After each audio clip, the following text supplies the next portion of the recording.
Et salut les Poudas. Donc nous revoici, après cette bonne période de fête, pour vous présenter le deck Clown. Ça tombe bien, c'est festif, ou pas. Donc vous verrez, si je dis pas de bêtises, il fait 42 cartes, ça va être un deck contrôle. Donc on va voir ça. Alors on va jouer Sagi, le Clown des Ténèbres en x3. Il y a une raison, déjà c'est parce qu'on va jouer des imprévus en x2. Donc si on ne contrôle aucun monstre, on se paie un monstre normal de max niveau 4 depuis le deck. Donc c'est une invocation gratuite, c'est pas mal. On va jouer Piton, le Clown des Ténèbres. On va jouer en x3. Tout simplement parce que lui, lorsqu'il est envoyé au cimetière, on peut bannir cette carte depuis le cimetière et se paie un Piton, le Clown des Ténèbres depuis main ou deck. Voilà, donc c'est pareil, c'est gratuit. Le Clown Farceur Mage Artiste. Alors lui, si vraiment les gens sont chiants et vous faites que des cartes tout à fait rétro, on va vous le retirer. Je joue que en x1. Lui, c'est parce que s'il est envoyé au cimetière, en gros, on le cible, on le spé, son attaque défense devient 0, puis on reçoit 1000 dommages. Voilà. C'est un peu situationnel, ça nous permet d'avoir une défense, ça nous permet potentiellement de faire des X64 si vous voulez jouer avec. Donc il est pratique. Ça permet aussi de jouer avec, parce qu'on verra, virus broyeur de cartes. Donc bon, il a quand même son petit intérêt. Et on va jouer Sacrifice Inutile, donc pour aller et avec Piton et avec le Clown. Et oui, Sacrifice Inutile, on envoie l'un des deux au cimetière et on peut le spé. Alors, Clown Ryu Kishin. I'll summon a monster. Lorsque cette carte est invoquée, on cible un monstre face recto sur le terrain et on change sa position de combat. En x2. Le Clown des Rêves. C'est un guerrier, donc accessoirement on va jouer renfort de l'armée en x1. On va jouer lui-même en x3, parce que lorsque cette carte est changée de la position d'attaque à la position de défense, on cible et on détruit un monstre de l'adversaire. Voilà, donc c'est fort, on aime ça, on joue en x3. Après ces stats sont nuls, mais c'est pas le but du deck n'est pas du tout de détruire par les statistiques de ces monstres. Le Clown Grossier qu'on va jouer en x3. Si cette carte en position de défense est changée en position d'attaque, on cible un monstre contrôlé par l'adversaire et on le renvoie à la main. Donc ça aussi c'est très fort. En x3.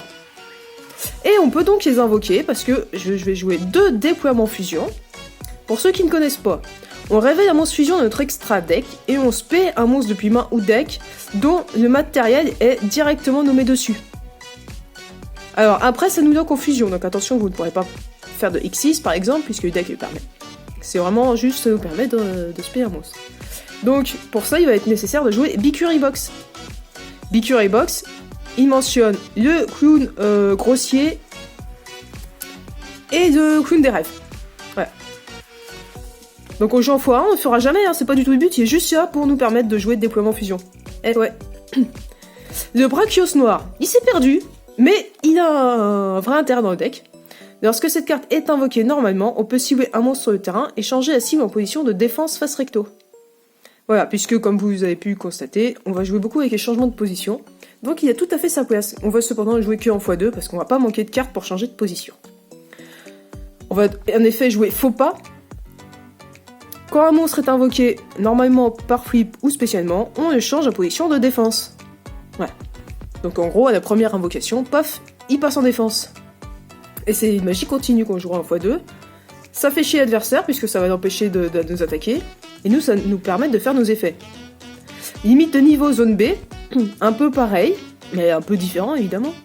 Tous les monstres de niveau 4 ou plus face recto sur le terrain sont changés en position de défense. Précision importante. Vous pouvez passer votre monstre en position d'attaque. Limite va le repasser en mode défense, mais ça n'empêche pas votre effet de s'activer.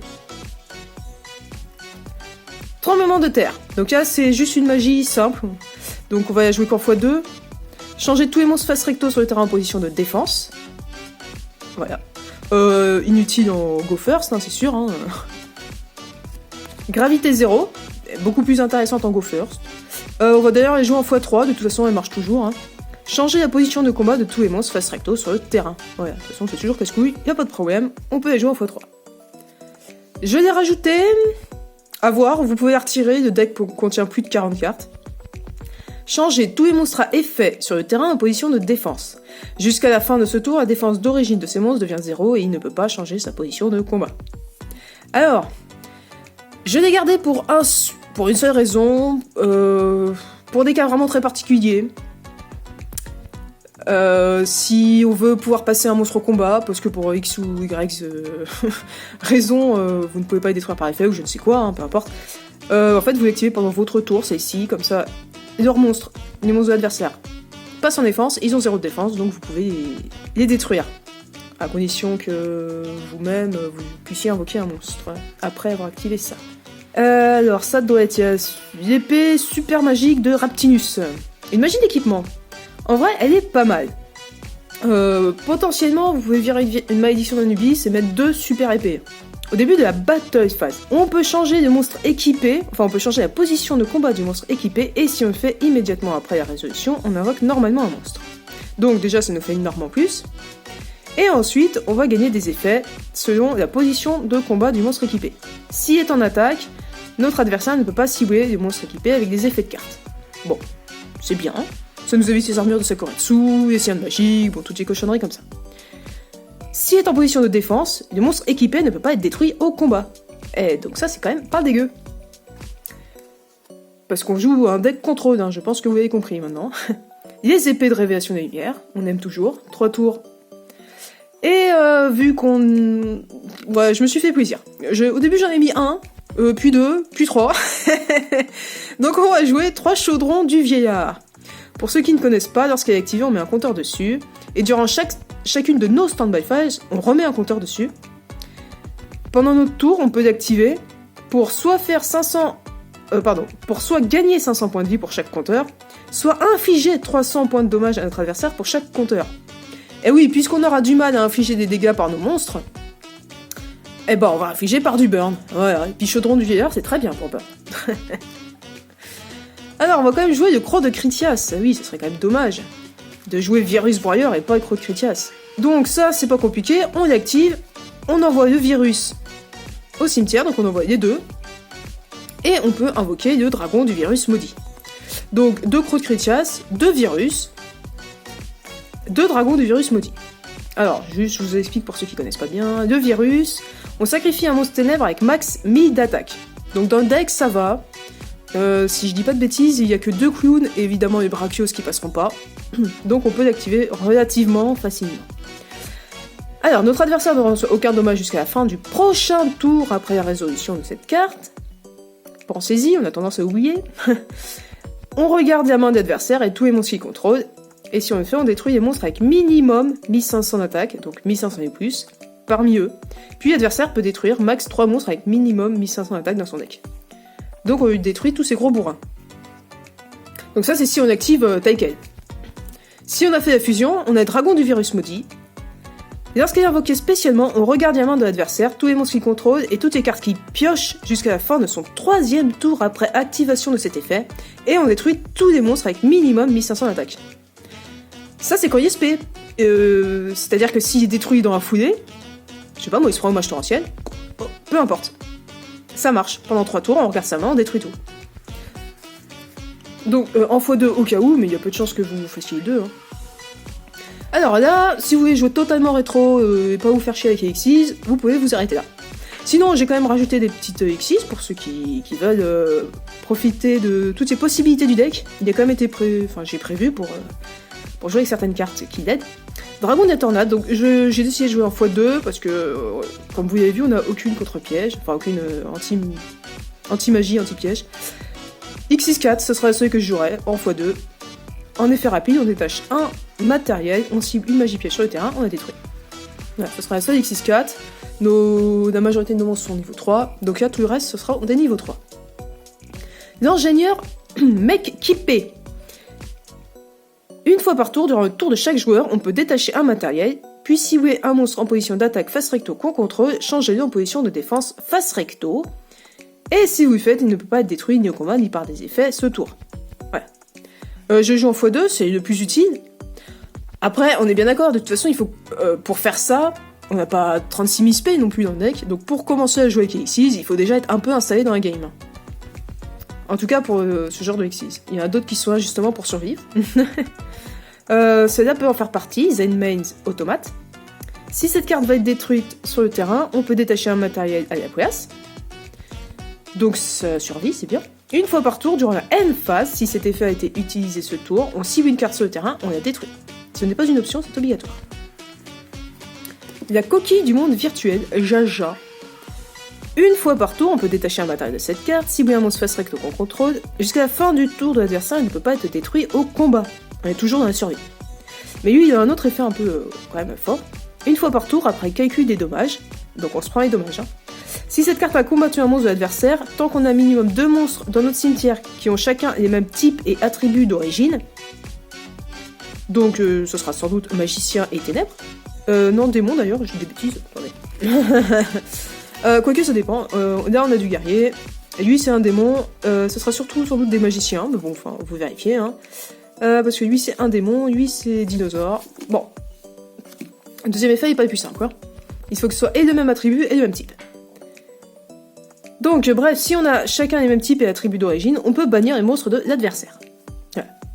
Mais sinon, lui, il permet aussi de survivre, tout simplement. Dante, le voyageur des abysses. Ce sera sans doute ce monstre qui aura le plus de patates. Ouais, c'est triste. Une fois par tour, on peut détacher un matériel, choisir un nombre entre 1 et 3, envoyer autant de cartes du dessus de notre deck au cimetière. Jusqu'à la fin de ce tour, cette carte gagne 500 attaques pour chaque carte envoyée au cimetière de cette façon. Donc il peut passer à 2500. Voilà. Si cette carte attaque, elle est changée en position de défense à la fin de la battle phase. Accessoirement, son effet de fin, on s'en fout. Voilà. Alors, en français... Non, je vais même pas tenter. La bête super cantane, grande puce, ouais, bah... Pas du tout.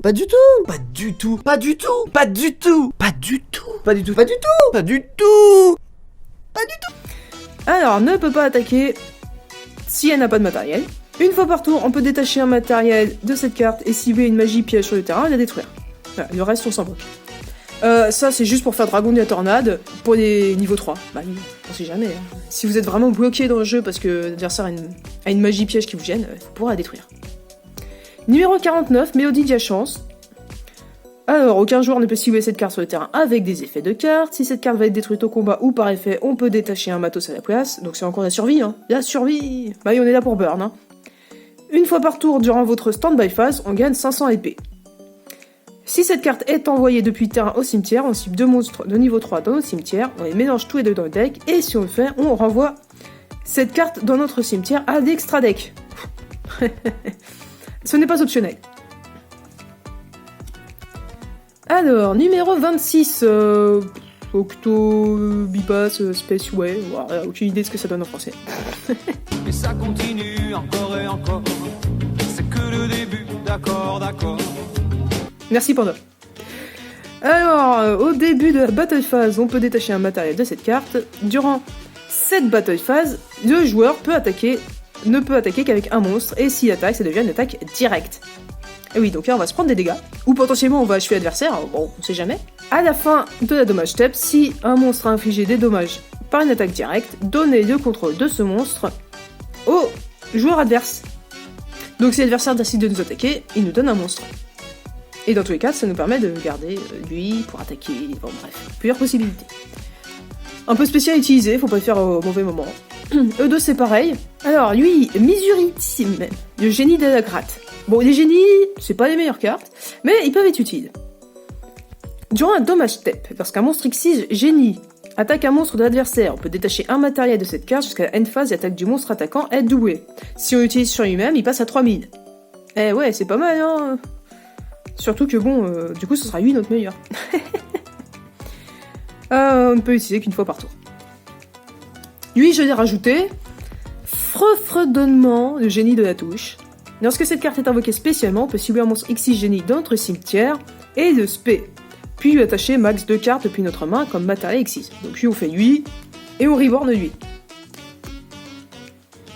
Une fois par tour, on peut détacher un matériel de cette carte, puis cibler un monstre X6 génie qu'on contrôle, ce tour il peut attaquer directement notre adversaire. Donc, ça peut faire des combos dévastateurs, hein. Lui il peut attaquer directement à 3000. Au pire, si on a commencé par lui, Pour achever l'adversaire qui n'a plus beaucoup de points de vie, il utilise son propre effet sur lui-même et on attaque à 1100. Voilà, vous voyez, il y a plusieurs possibilités. On passera rarement des monstres au combat, mais bon, j'ai laissé la possibilité quand même. Donc comme d'habitude, j'espère que ça vous a plu. Le prochain, ce sera encore un challenge. Oui, ça fait quand même un bout de temps, hein, puisqu'on a fait une pause pendant les fêtes. Ce sera donc le deck H2O. N'hésitez pas, continuez à poster des cartes. Ça peut être des magies, des pièges, hein, même, des cartes fusion, etc. Peu importe. Hein, que vous aimeriez que je fasse un deck avec. Si vous souhaitez un niveau de jeu particulier, hors méta évidemment, précisez-le. A plus!